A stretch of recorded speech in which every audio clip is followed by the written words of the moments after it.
So I'm currently getting ready for like a semi book signing event, like / open mic, where I try to sell some poetry books. I think I'm gonna have what I'm gonna read in this binder. I gotta get that together. My books are in this, not the books I'm selling, but the ones that I read from usually. They're in this Bible case. And yeah, I'm just getting ready now. Okay.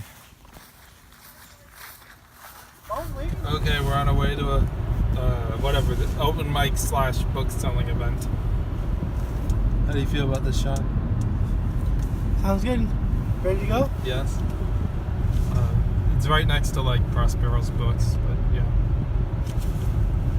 Just want to get some driving footage.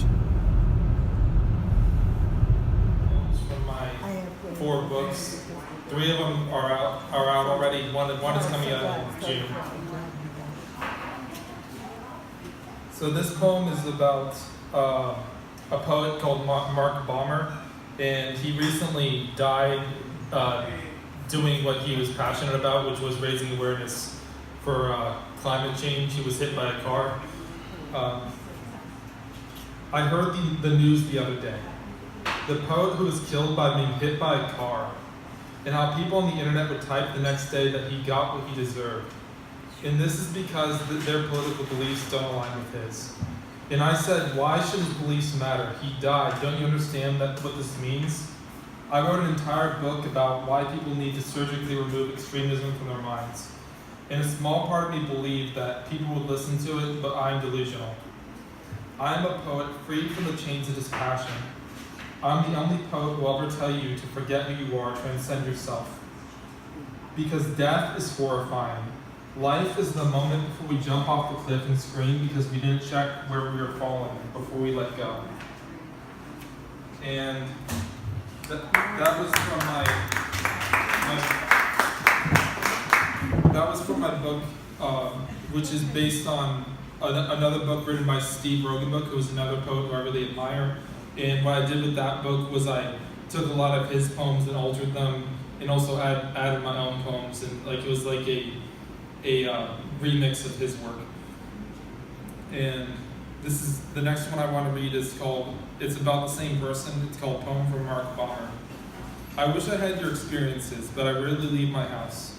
Was not brave enough to share any of my work and stayed home doing nothing, and then I died without making a difference in the world. And the next one I'm going to read is a little bit longer. It's called, it's actually untitled, but it's from the 3rd poem in my book Unity, which is the 2nd book I came out with.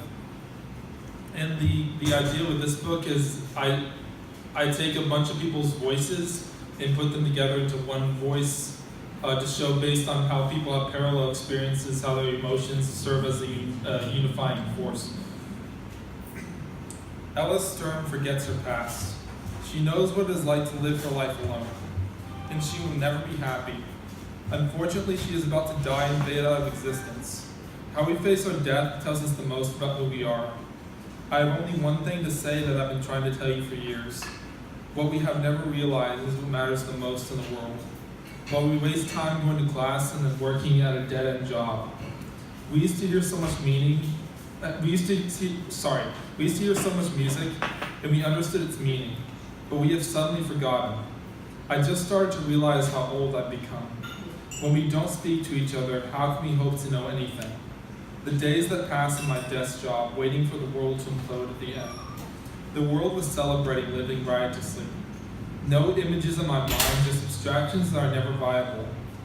We return to the notebooks in which we wrote down our dreams.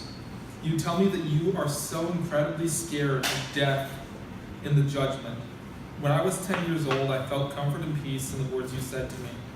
On our trip to the beach, and I saw the crashing waves despite the approaching storm. The hours are silent, waiting here for what may or may not be forever. I wait for you, and I fall asleep and dream of you. And you're staring at your iPhone reading old messages. There's something about music that words cannot express. And I think I'm going to read 2 more poems for now. So this next one is pretty short.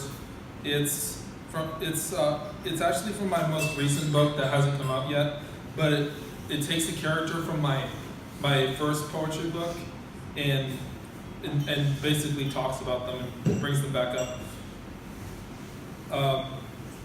This is about a character named Natalie Gabler, who is a very spiritual character. Natalie Gabler, born into a cosmos where God is not on our side. A slight gust of wind against my skin reminds me of her touch.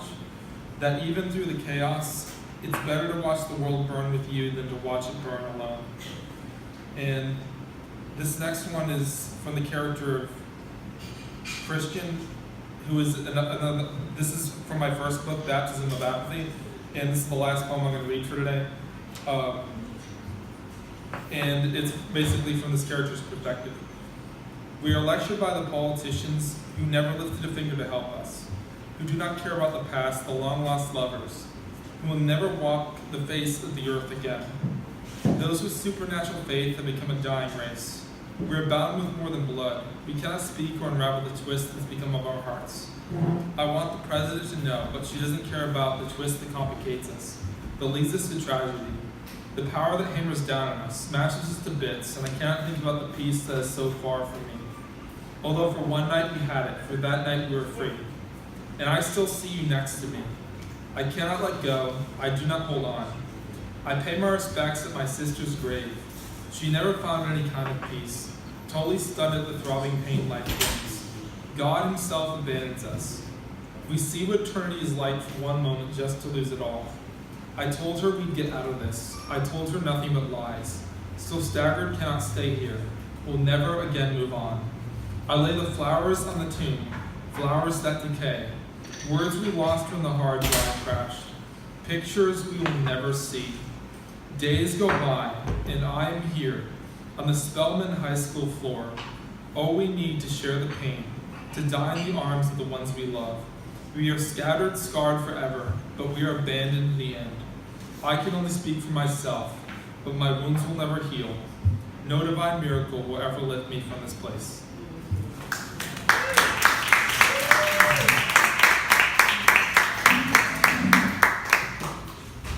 Give it up for Gabe. For Is that a rapper or something? yeah, I told you. So what did you think about the book thing? The poetry open mic? I liked it. Are you sure? I only sold one book. That was a good sell.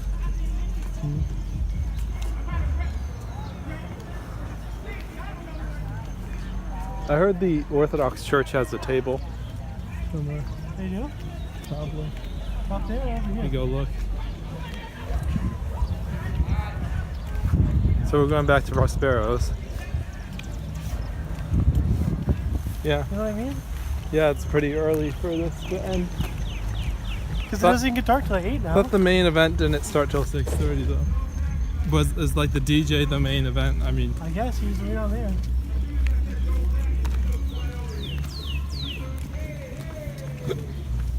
See, it's silly to close the street for this long for this half. Huh? Yeah, for like, there's not enough going on. No? You could cram all that in like one little section.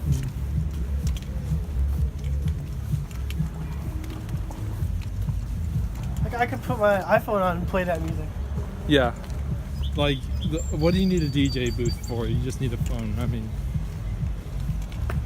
yeah, they make songs sometimes, but you can do that on your phone now. it's like a Conopop or something. Yep.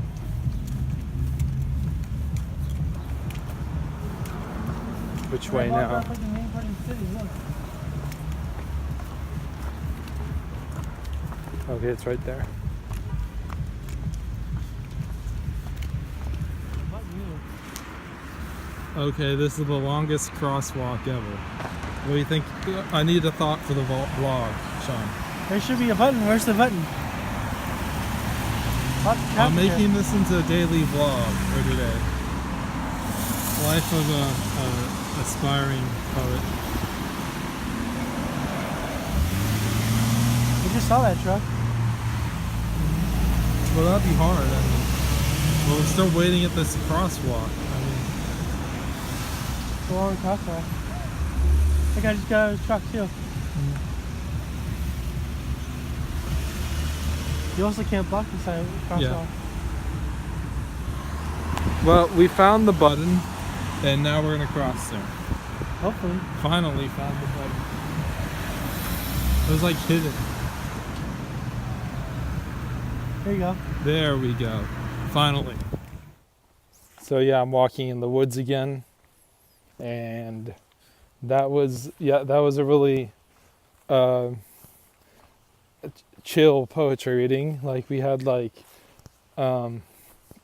7 readers at the reading, and it seemed like 7. I think there were probably a little bit more, but everyone brought like books, and I think the only people who actually bought books were the poets.